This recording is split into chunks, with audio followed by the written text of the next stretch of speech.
D মাইনরে একটা circle বাজাচ্ছিলাম। আমি জানি না মিডিয়াতে আমার মনে হয় খুব করুণ সুরের কোনো গান বা কোনো স্যাড কোনো টিউন আনার জন্য আমি ডি মাইনরটা ইউজ করি, কারণ মিডিয়াতে অনেক বিচ্ছেদের গল্প শোনা যাচ্ছে। সাম্প্রতিক খবরে যদি বলি যে বাংলাদেশের খুব আইকনিক দম্পতি হিসাবে আমরা যেই দম্পতির কথা লিখতাম, তাহসান মিথিলা, তারা তাদের বিবাহ বিচ্ছেদ হয়েছে। তার আগে নিলয় শখ খুব ডিক্লার দিয়ে সম্পর্ক ভাঙনের কথা প্রকাশ হয়েছে। এগুলো খুব স্বাভাবিক ঘটনা, হয়তো আমাদের শোবিজ ইন্ডাস্ট্রির জন্য যখন হয় তখন হয়তো একটা নতুন আলোচনা তৈরি করে। সেগুলো নিয়ে কিছু বলার নেই। তারপরেও আজকের অতিথির সম্পর্কে জানতে চাইবো, কারণ আমি একটু বিব্রত, কারণ সেই অতিথি আবার অতি সম্প্রতি বিয়ে করেছেন। তাকে শুভকামনা জানিয়ে হয়তো তার কোন এক্সপিরিয়েন্স জানতে চাইবো, সেটা আমার জন্য খুব কষ্টকর। যাই হোক, আরও একটি বিষয় একটু জানিয়ে রাখি যে বাংলাদেশ চলচ্চিত্র সাংবাদিক সমিতির আজকে নির্বাচন হলো। সেখানে আব্দুর রহমান এবং ইকবাল করিম নিশান প্যানেলটি নিরঙ্কুশ ভোট পেয়ে বিজয় লাভ করেছেন। অভিনন্দন জানাচ্ছি এই নতুন কমিটিকে। এবং আজকের অতিথির সাথে পরিচয় পর্বটা এভাবে বলি যে আমি হঠাৎ করে একটি টিভি অনুষ্ঠানে প্রায় বছর দুয়েক আগে গিটার বাজিয়ে গান শুনছিলাম মুগ্ধ হয়ে। এরপরে যতই শুনি ততই আসলে মুগ্ধ হতে থাকেন তার শ্রোতারা। তার নামের সাথেও গানওয়ালাটা খুব যায়। বুঝতে পারছেন, আজকের আমার অতিথি শাওন গানওয়ালা। কেমন আছো? বেশ।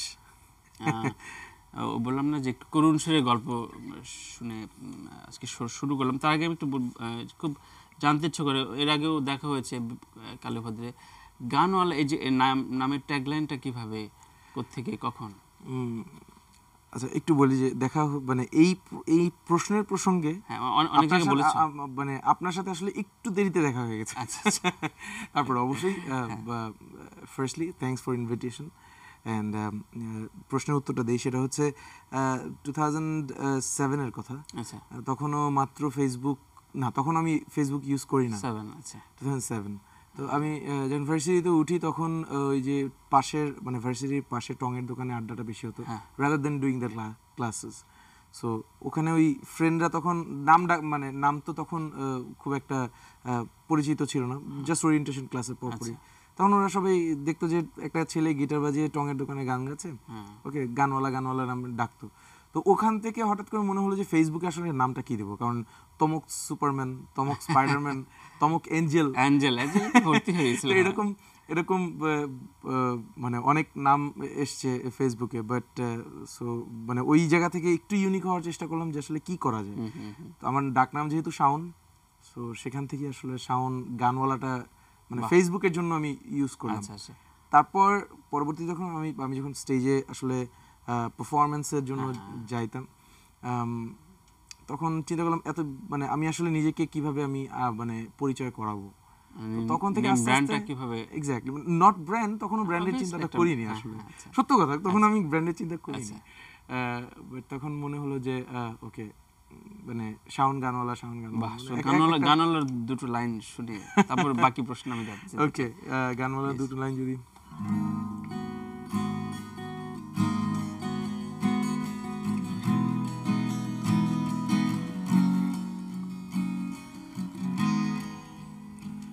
যখন স্পর্শ করি তোমায়, আমি আমার দুঃখ ভুলে যাই। এই শূন্য মরুময় পৃথিবীতে যেন চির সুখের সন্ধান পাই। তুমি কি জানো না যখন তুমি থাকো দূরে, জীবন যেন অর্থহীন, যেন সূর্য আলোবিহীন। যখন স্পর্শ করি তোমায়, আমি আমার দুঃখ ভুলে যাই। লেখাটা হচ্ছে আমার খুবই বোজম ফ্রেন্ড, ওর নাম হচ্ছে Ahmed Tahsin Shams. He is a writer also, and এই তো ওর লেখা একটা তুমি কবিতা থেকে স্কুলে বোধহয়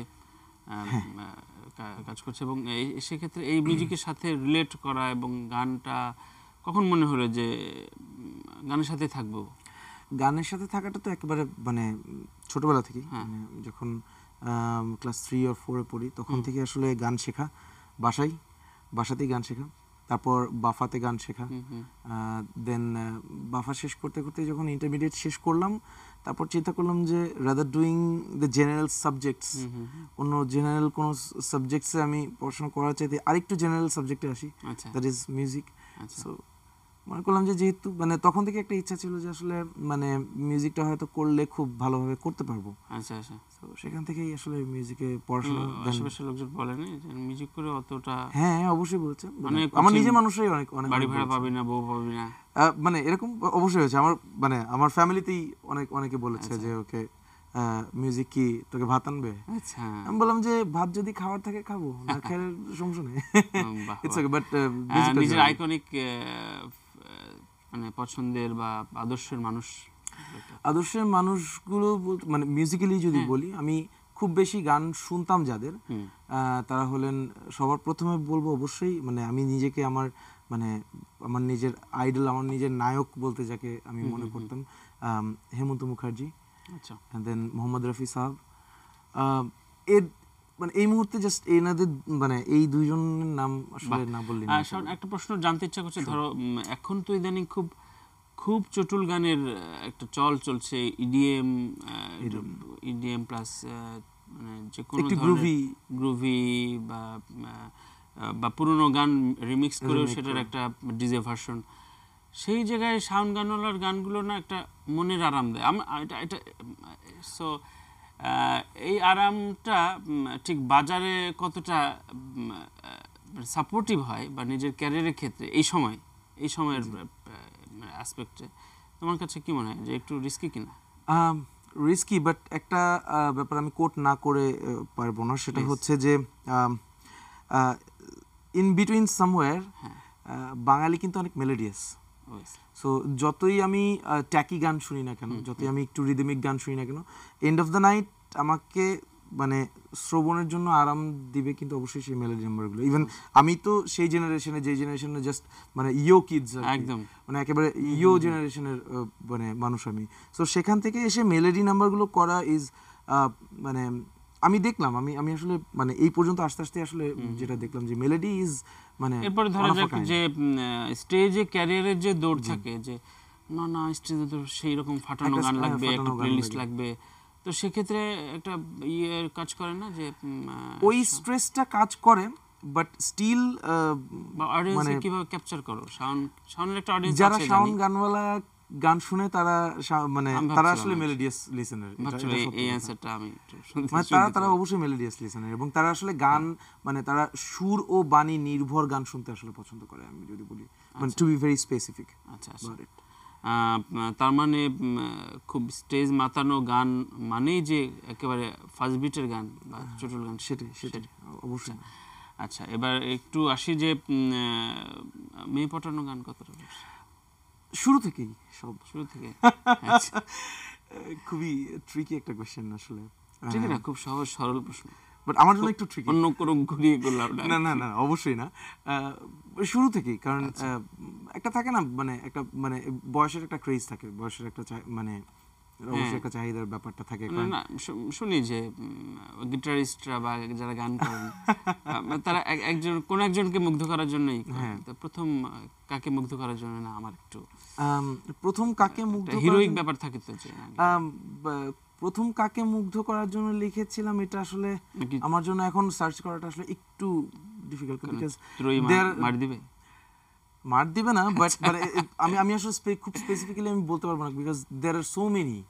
ও আচ্ছা there so many numbers, so many expression. হ্যাঁ, সো মানে বাট কয়েকজনের কথা বলবো, বাট নাম স্পেসিফিক না, আমি সেই রিস্কে তোমাকে ফেলতে চাই, কেবল বিয়ে করছিস। যেমন একজনের জন্য লিখেছিলাম চাঁদের আলো মলিন হলো, যায়নি তোমার মায়া, চাঁদের আলোয় হাত ধরেছি যেথায় চাঁদের ছায়া তবেই বলো আধখানা চাঁদ কোথায় লুকিয়ে জানি তুমি সে আধখানা চাঁদ বসেছো পাশে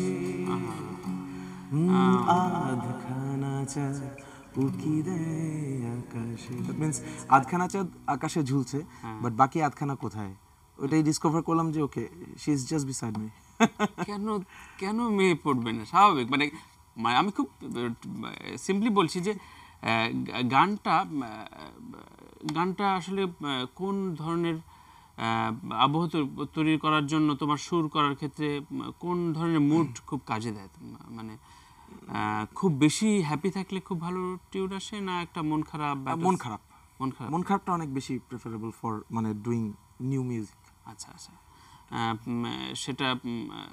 সেটা কি তুমি ইনজুরিয়াস বলছো না তোমার ক্ষেত্রে সেটা আমি এটা আমার ক্ষেত্রেই আমি বলছি আমার জন্য আসলে মানে স্ট্রেসটা অনেক বেশি দরকার মানে ইফ আই মিন স্ট্রেস আমার ওই সময়টাতে আসলে একটা সিম্পলি অভিযোগ বা এই সিটে বসেও একজন সিনিয়র আর্টিস্ট অভিযোগ করেছে যে আমাদের গানে প্রেম আমি তুমি এর বাইরে কোনো গল্প খুব বেশি বলা হয় না উনি বাইরের দেশের বা আমাদের কলকাতার কিছু আর্টিস্টের কথা বলে উল্লেখ করেন বা আমাদের আড্ডাতেও এ ধরনের কথা হয় এইটা একজন সঙ্গীত শিল্পী একজন লিরিসিস্ট শাওন কি বলবে এই বিষয়টা অভিযোগ সত্য আমাদের অনেক এলিমেন্ট আছে আমাদের ট্রাফিক জ্যাম আছে আমাদের টং দোকানের গল্প আছে অনেক গল্প আছে সেগুলো আসে না কেন আমাদের জেনারেশনে মানে আমি আমার কথা বলবো আমার ভোক্যাব অনেক কম আমি যদি বলি আচ্ছা শব্দ চয়নের দিক থেকে আমরা মানে আমাদের জেনারেশনটা মানে আমরা যারা আছি যারা মোটামুটি ভাবে একটু দুর্বল এটা সত্য কথা আমি মানতে রাজি দুর্বল মোটামুটি ভাবে শব্দ চয়নের ব্যাপারে আমরা দুর্বল সো মানে কারণ অনেক বেশি ফেসবুকিং হয় তো এর বাইরে মানে শব্দের ব্যবহারের পরে যে পড়াশোনাটা এই পড়াশোনাটা আমাদের একটু কম মানে এটা আমার ক্ষেত্রে আমি এই অভিযোগটা স্বীকার করি মানে যতক্ষণ বই পড়বে তার চাইতে বেশি সময় দিয়ে দিচ্ছে ফেসবুকটা অনেক বেশি যে আমার ছবিটা কতটা লাইক হচ্ছে হ্যাঁ সত্য সেটা ব্রেকে যেতে হবে আমি একটু ব্রেকে যাওয়ার আগে দু লাইন একটু শুনি মানে আমি ইচ্ছা করছে আজকে কথা বাদ দিয়ে টুকটুক করে শুধু গানই শুনি দু লাইন শুনে ব্রেকে যাচ্ছি ওকে অন্ধকার রাতের শেষে দিনের কবিতা পাতায় পাতায় ভরে গেছে শুধুই তোমার কথা হাঁটতে আর ভালো লাগে না হাসু একটিবার তোমার মনে লুকিয়ে আছে জমে থাকা ব্যথা ভয় করি না যে অন্ধকার আমিও ভালোবাসি তোমায় সাগর পাড়ের গান কানে বাজে তোমার জন্য লিখছি কবিতা দর্শক খুব শীঘ্রই ফিরছি ছোট একটা ব্রেক নিয়ে সঙ্গে থাকুন শাওনের গান এবং আড্ডায়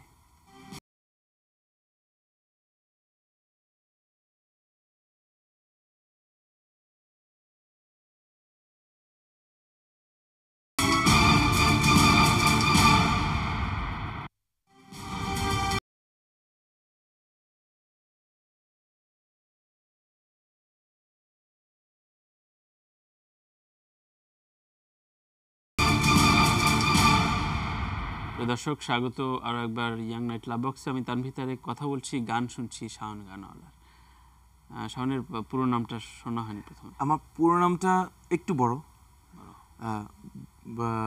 বড় বলতে ভালো বড় আচ্ছা মানে এটা হচ্ছে বংশগতভাবে আর কি নাম হ্যাঁ মানে খাজা মোহাম্মদ সাজ্জাদ হোসেন শাওন প্রধানিয়া সার্টিফিকেটে কি আছে সাজ্জাদ হোসেন শাওন একদম বার্থ সার্টিফিকেট থেকে শুরু করে এসএসসি হ্যাঁ সবই সাজ্জাদ হোসেন শাওন ইজ মানে সরকারিভাবে আমার মানে একেবারে আচ্ছা আচ্ছা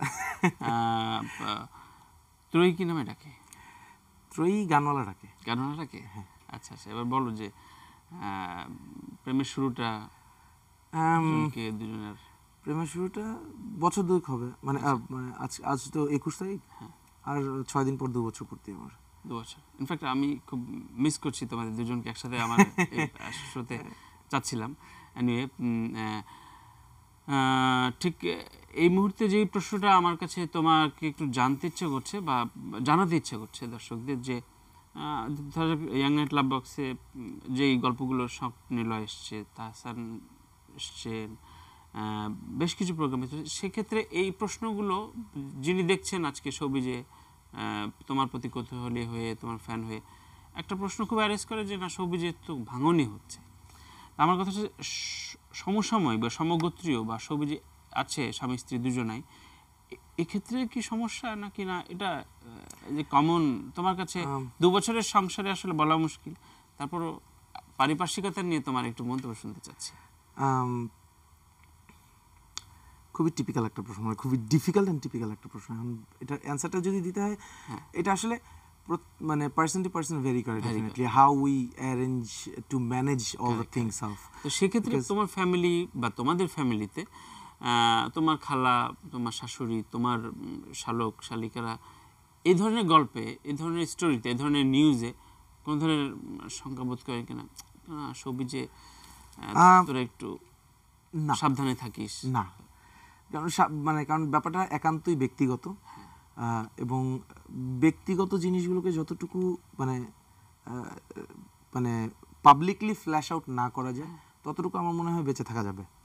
মানে আমি যদি পাবলিকলি আনা শুরু করি আমার যেই ইস্যুসগুলো, আমার ব্যক্তিগত যে ইস্যুসগুলো, তখনই আমার মনে হয় ইম্প্যাক্টটা পড়তে শুরু করে, বিকজ মানে এটাই আসলে ব্যাপারটা। তখন থার্ড পারসনের একটা গল্প তৈরি হয় বা অনেক কিছু তৈরি হয়। তো প্রথম ওকে কোন গানে মুগ্ধ করেছিল? প্রথম মানে ওর জন্য একটা গান লিখেছিলাম। আচ্ছা, 2 বছর আগে। শোনান একটু।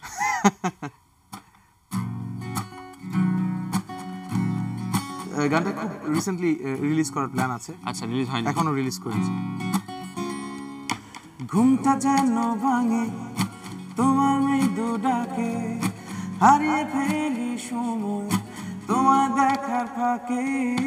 ঘুমটা যেন ভাঙে তোমার মৃদু ডাকে, হারিয়ে ফেলি সময় তোমার দেখার ফাঁকে।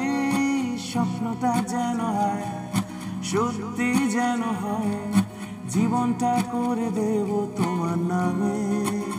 ভালোই ছিলাম, ছিলে ভোর না হতেই চলে গেলে।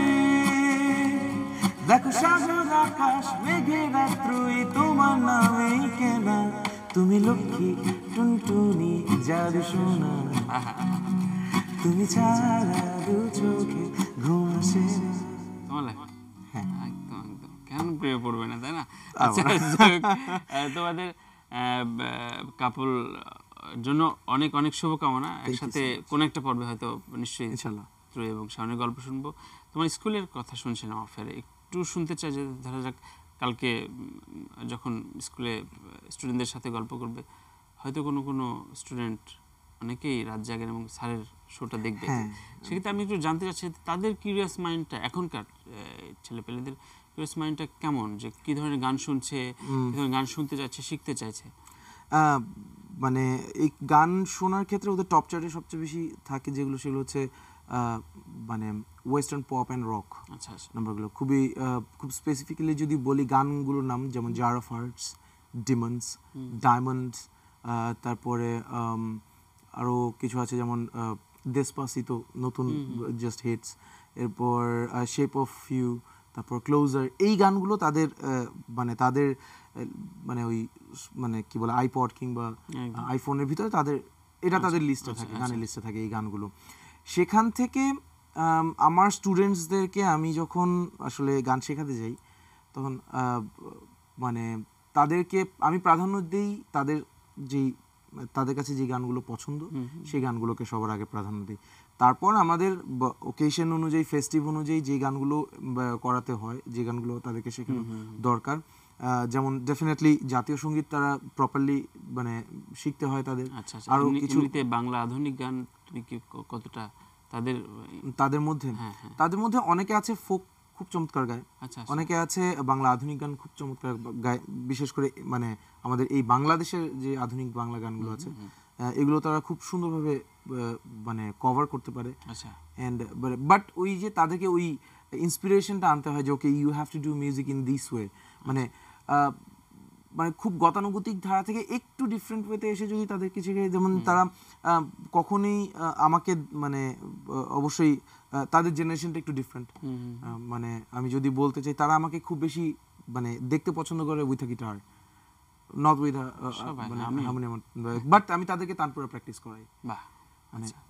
এই প্র্যাকটিসটা, হ্যাঁ, তাদের প্র্যাকটিসের ক্ষেত্রে, তাদের রেয়াজের ক্ষেত্রে আমি এই টেকনিকটা অ্যাপ্লাই করি যে ওকে ফাইন ইউ, মানে তোমরা হয়তো হারমোনিয়ামটাকে একটু মানে এই তীক্ষ্ণ দৃষ্টিতে দেখো, but you have to practice on tanpura, because tanpura একটা ছোট সায়েন্স আছে, যেমন তানপুরা 12টা নোটস একসাথে করা যায়, মানে একসাথে মানে ইয়া করে, তো স্ট্রিম করা যায়, তো সেখানে তুমি তোমার ভয়েসটাকে অনেক বেশি ডেপথ হিসেবে দেখবে। এই টেকনিক্সগুলো অ্যাপ্লাই তাদেরকে যখন তাদের ল্যাঙ্গুয়েজে। তাদের স্কুলের নামটা একটু বলো।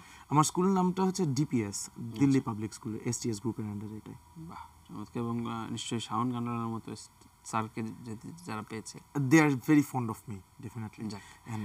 এবার একটু ইন্ডাস্ট্রির প্রসঙ্গে আসি, যে ধরা যাক 10 বছর আগে বা 7-8 বছর আগেও যখন আমাদের অডিও ইন্ডাস্ট্রিটা সিডি বা তার আগে ক্যাসেটে দিচ্ছিল, তখন আসলে বাইরের দেশের মিউজিক শুনতে একটু কষ্ট করতে হতো, লাইক বাইরের রিয়েল সিডিটা একটু পাইরেটেড ভার্সন, হ্যাঁ পাইরেটেড ভার্সন, বা সেটার একটা জেনারেশন গ্যাপ, সাউন্ডের জেনারেশন গ্যাপ থাকতো, সো ডিফার করতো।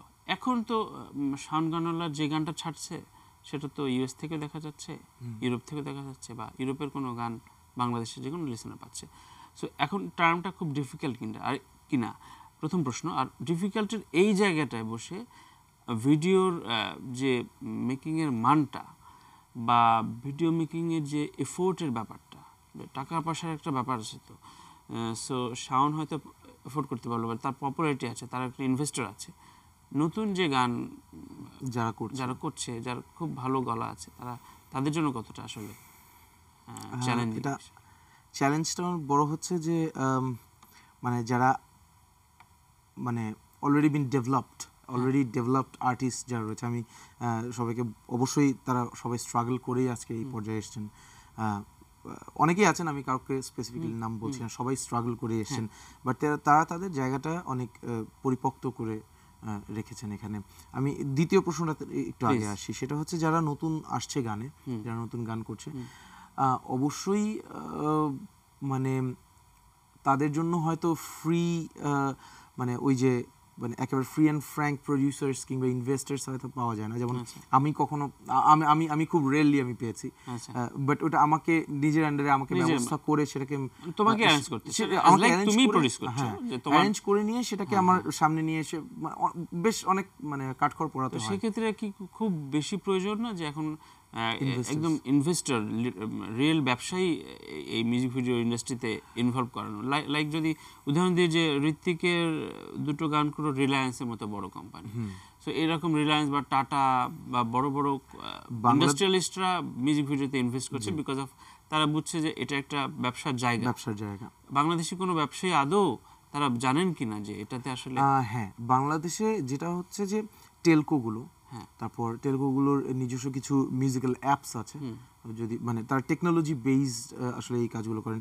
গুগলের কিছু নিয়ম নীতি আছে অ্যাডসেন্সের মাধ্যমে কিছু, যেমন ইউটিউবে আমরা যেভাবে অ্যাড মনিটাইজেশন করি, এটা একটা সেকশন। আরেকটা হচ্ছে যে আমরা কিন্তু অনেক দেখছি, অনেক টিভি নাটক দেখছি, টেলকো অনেক বেশি স্পন্সর্ড নাটক কিংবা নাটকের গান। তোমার কাছে মনে হচ্ছে বিষয়টা হোপফুল? মানে এখন ট্রেন্ড বলবো না, আসলে এই রেভলিউশনটা আসার দরকার ছিল হয়তো আরেকটু আগে, বাট একটু মানে আমরা ভাগ্যবান যে আমরা এই ট্রেন্ডের ভিতরে এখন পড়ছি, বাট স্টিল এটা এখনো সর্বপ্রসারিত হয়নি। It needs to be like more ইলাবোরেটেড।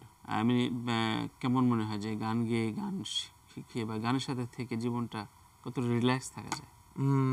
আমার জন্য মানে কেউ যদি শাওন হতে চায়, জন্য জীবনটা কতটা মসৃণ? কতটা মসৃণ? অবশ্যই না, অনেক বন্ধুর পথ। বাট ব্যাপারটা হচ্ছে practice can make anything happen. ছোট ছোট অনেক কিছু জানতে ইচ্ছা করছে, লাইক তোমার মা তোমার কোন গানটা খুব? আমার মা আমার সব গান লাইক করেন, সব গান, স্পেশালি ইচ্ছে মানুষের কথা বলবো। এই গানটার প্রতি তার ভালোবাসা, এবং সবচেয়ে বড় ব্যাপার কি, আমি নতুন কোনো গান বানালে সেটা সবার আগে আচ্ছা আমাকে শোনাই। বাহ, আর শ্বশুরবাড়িতে কি আদর করে সবচেয়ে বেশি তোমাকে? শ্বশুরবাড়িতে মানে শাশুড়ি, উনি আছেন আমার শ্বশুর, জাস্ট লাস্ট 29শে এপ্রিল আচ্ছা হি পাসড অ্যাওয়ে। আচ্ছা, সো শাশুড়ি আমাকে খুবই আদুরি জামাই এত সুন্দর গায়। যাই হোক, আমরা শেষ পর্যায়ে চলে এসেছি। আমি কিছু পারিবারিক কথা শুনতে চাচ্ছিলাম। যদি শেষ মোমেন্ট আমি মিউজিক ভিডিওর প্রসঙ্গে একটু আসি, যে মিউজিক ভিডিওর এই ইন্ডাস্ট্রিতে আসলে তুমি তোমার মিউজিক ভিডিওর ইন্ডাস্ট্রিকে কীভাবে দেখো? লাইক গানটার অনেকে দুটো পারিপার্শ্বিকতা আনে, যে গানটার ডেপথ থাকলে হয়তো বেশি খরচের দরকার হয় না, কেউ কেউ বলেন যে না, এখনকার এই প্রয়োজনে ভালো মানের মিউজিক ভিডিও, ভালো বাজেটের মিউজিক ভিডিও প্রয়োজন নয়, তো গানটাই মরে যাবে। ছোট্ট করে আমাদের যদি দুটোই খুব বেশি প্রয়োজন, বাট গানের ক্ষেত্রে আমি যেহেতু অডিও প্রোডাক্ট, হ্যাঁ ডেফিনেটলি গানটাকে অনেক বেশি প্রাধান্য দেওয়া উচিত, বিশেষ করে সুর ও বাণী। আমি এর আগে একবার সুর ও বাণী কথাটা উচ্চারণ করেছি, rather using tune and lyric. তো এই সুর ও বাণীর সমন্বয়টা খুব জরুরি, তাহলে একটা গান মেলোডিয়াস হবে, আর গান মেলোডিয়াস হলে ওটাকে কমপ্লিমেন্ট করার জন্য video is just an media. বাহ, সেটাই থাকুক, সেভাবেই থাকুক। এখন রিসেন্ট কাজগুলো কি করছো? এটা রিসেন্ট 4-5টা গানের কাজ করছি। আচ্ছা 4-5টা গানের কাজ করছি এই ঈদকে সামনে রেখে। আচ্ছা, সো ইনশাল্লাহ ঈদের বেশ সপ্তাহখানেক আগেই একটা সারা জাগানো। যাক, আমি দর্শকদের কাছে বিদায় নিয়েছি এবং তোমার গান শুনতে শুনতে বিদায় নেব। দর্শক, আজকে আসলে আলাপ হচ্ছিল শাওন গানওয়ালার সাথে সমসাময়িক গান নিয়ে এবং তার নতুন কাজকর্ম, এগুলো নিয়ে। আমি চেয়েছিলাম যে বাংলা গান আসলে কোন পর্যায়ে আছে, এখন কেমন চলছে, কন্টেম্পোরারি ইস্যুগুলো কীভাবে দেখছে। তো আমি শাওনের গান 2 লাইন টুকটাং করতে করতেই আজকে শোটা শেষ করব। বিদায় নিচ্ছি, দেখা হবে আগামী সপ্তাহে।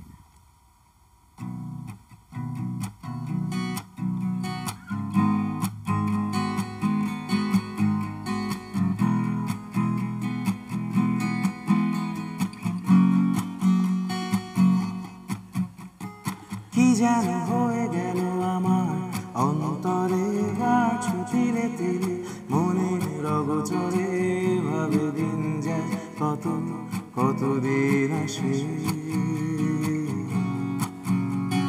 মিশে যেতে থাকো তুমি শত অভ্যাসে। ও কি যেন হয়ে গেল আমার অন্তরে, গাছ তিলে তিলে মনের অগোচরে, ভাবে দিন যায় কতদিন আসে, মিশে যেতে থাকো তুমি শত অভ্যাসে। ভীষণ খরাতেও আমি ভিজে যাই অধিকারের বৃষ্টিতে, আমার বেঁচে থাকা প্রার্থনাতে বৃদ্ধ হতে চাই তোমার সাথে।